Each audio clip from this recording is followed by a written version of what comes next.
Hello everyone and welcome to NFL Discussion. I'm the host of NFL Enthusiast Doug. In today's episode I'm going to be discussing Thursday Night Football Week 17 edition, the final Thursday night of the NFL season. And, well, I don't know what I'm going to do on Thursday nights anymore. I guess I'll watch movies. I have not watched a movie in a minute, so maybe I'll do that.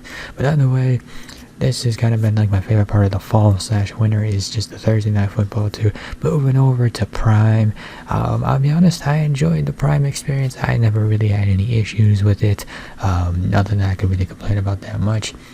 I guess if I could complain about anything, it'd be some of the games. They were quite boring. Maybe this one was a little bit boring, but either way, I thought it was a pretty successful year overall for Amazon. And, yeah, I enjoyed the commentary about Michaels and Kirk Herbstreit. And with that, we'll go ahead and get right into the action of the game, starting with the Cowboys. So, they overcame a slow start to the game to outlast a short-handed Titans team. So the Cowboys had more to play for in this game than the Titans, weird as that may be, but it didn't necessarily look like it early on. Dallas took a 10-0 lead early in the second quarter, then let the Titans back into the game. They got a couple field goals by halftime, so it was like 10-6. The Cowboys' final three possessions of the first half included a fumble and a bad center exchange, an interception that bounced off the receiver's hands, and another pick that was either a bad read by Prescott or a bad route by the tight end. Hard to tell, although the way I was kind of seeing it, it looks like really, even though those three turnovers are going to be like notched on Dak's ledger, I don't think it's entirely fair because I don't think they were all really his fault. And Tennessee would capitalize on those turnovers by adding a pair of field goals and basically, going into halftime, close game, looking like maybe they could pull off a stunner. Quarterback by a journeyman making his first NFL start. Even though the Titans were insisting on, making some self-inflicted errors, which included 10 penalties. That roughing the passer one, very questionable, but I feel like almost all roughing the passer ones are usually questionable. At least the ones where the guys landed on the guy. Those are ticky-tacky. Probably could go without those.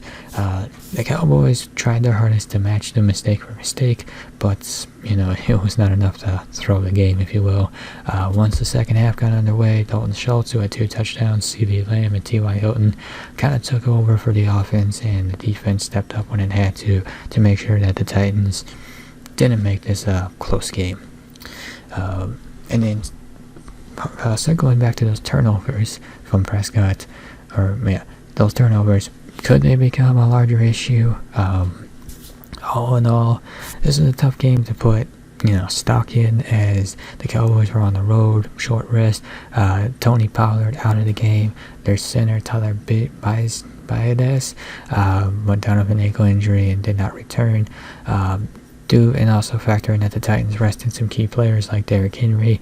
There was nothing at stake in this game as well. But even with the compounding factors, Prescott's recent ball security issues are something to keep an eye on. In his past 6 games, Prescott has 10 receptions as well as 4 fumbles. Only one of those was lost. And also, Prescott's thrown for 1,600 yards over that span, completed more than 70% of his passes. So it's not like you can't say he hasn't been effective at times. Plus, he had at least 2 of his 3 turnovers against the Titans. As I talked about earlier, you could arguably blame those on others, even though they get notched on his ledger. But as the margin of error shrinks, the closer we get to the postseason, the more that turnover issue could loom large. The Titans were a better football team. Maybe they capitalized, maybe they make them pay for it. And certainly the margin for error in the playoff can be very slim.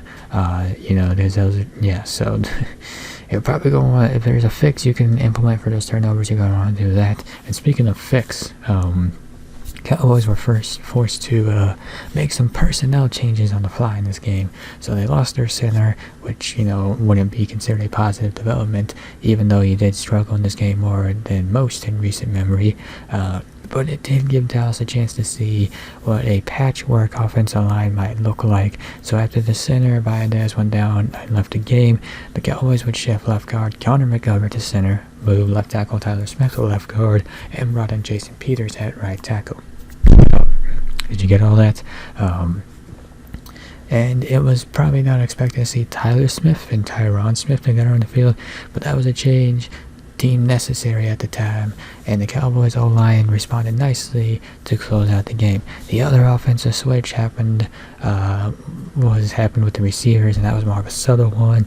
Noah Brown was struggling, so he ended up ceding some snaps to the newly signed T.Y. Hilton, who would respond with 4 catches for 50 yards. He had a 51-yard catch in his debut against the Eagles last week, and I think because of that catch and then his follow-up in this game, it looks like Hilton has earned himself a role down the stretch after being employed until early December. So the hallmark of a good football team is the ability to adapt on the fly, and the Cowboys did just that, did it well on Thursday night. So if they can kind of limit the turnovers, I think the Cowboys will be okay. They're a good football team, but those turnovers, though, that's certainly something looming over them. As for the Titans, so Josh Dobbs might have played his way into starting in Week 18 with the AFC South on the line. So watching this game, Dobbs looked like a better quarterback he looked like a better quarterback right now than Malik Willis. On December 21st, the Titans would sign him off the Lions practice squad, and on Thursday, December 29th, Dobbs was their starting quarterback. So this is a team that had stared down the reality of Ryan Tannehill being on injured reserve and unavailable to return in the season, barring some miraculous playoff run. And also you had rookie Malik Willis. Well, he had been struggling, to say the least. So prior to Thursday night, Dobbs' regular NFL experience was mainly just mop-up duty for the Steelers in 2018 and 2020, nearly running for as many yards, 31, as he had thrown for 45 and 10 career outings. Yet he still looked better than Willis, who has been with the team since April when they drafted him, and he's also started 3 games for them. But he also never went over 100 yards passing. He came close last week with 99, but close only counts for so much. And then you look at Josh Dobbs and his pocket awareness and ball security, little dicey early on, took a few sacks that he probably didn't need to, and he also nearly threw a pick 6. But he also threw a few really nice balls, including what would be his first career touchdown pass to Robert Woods. So congrats up to him on that. 2 turnovers aren't something that should be overlooked, but I think it shouldn't be all that is looked at and judged at, as this was certainly the best that the Titans passing game has looked since they had a healthy Ryan Tannehill. When I'm talking about healthy, I'm talking pre-ankle injury, the first one. The Titans certainly could turn back to Willis or use both quarterbacks, and the Week 18 game against Jacksonville, that is for all the marbles, if you will. With a home playoff game at stake, yes, and also the division as well.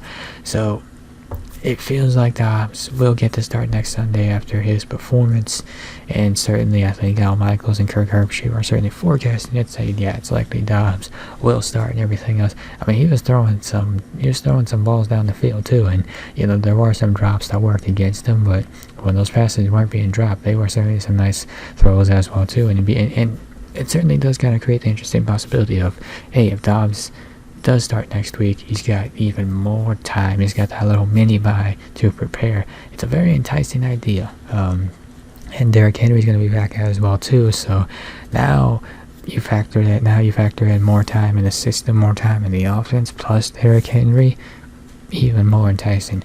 As for Malik Willis, well, what exactly does this say about him? It's certainly possible that Willis could start in Week 18 against the Jaguars, and who's to say that he doesn't play his best game at the biggest time? But given his struggles and Dobbs' relatively better performance, it's hard not to think that this is a setback for a rookie quarterback, which is a thing that happened. But sometimes the setbacks, they can certainly kind of really set you back. The Titans, they can try to sell the whole giving him rest narrative all they want, but to people on the outside looking in, this looked like a benching and a changing of the guard, at least for 1 week. And a game that didn't mean much for the Titans. One might be tempted to write this one off and then just kind of be like, yep, hey, we'll just see what happens down the road for Willis, which probably is a fair thing to do, as he still has time to develop. After all, most third-round quarterbacks like Willis are a project to a degree, and Willis certainly no different in that regard. But when Dobbs can go out there and have more passing yards at halftime than Willis had in any of his 3 starts, questions are going to be raised. And, I think, again, we'll have to see where this goes. But this certainly should serve notice for Willis that this offseason he needs to develop a bit more. He needs to show a bit more and show that he can, positively impact this team in 2023 and beyond. Because, let's be honest, Ryan Tannehill's future is in question. I don't think the Titans... Yeah, they can cut him or trade him from his contract and not eat a bunch of dead money too. And Ryan Tannehill's been a serviceable starter for the Titans, but if they're looking to move on, they can do that. They can get out of his contract, so that's certainly a possibility. But again, I think that would come down to Malik Willis. How comfortable are they with Malik Willis? Is he their franchise guy? I don't know. It's possible Ryan Tannehill's back, but I think if Tennessee has a better option, or if they like Malik and they want to give him an opportunity, the opportunity is there for the taking. So just have to see what happens.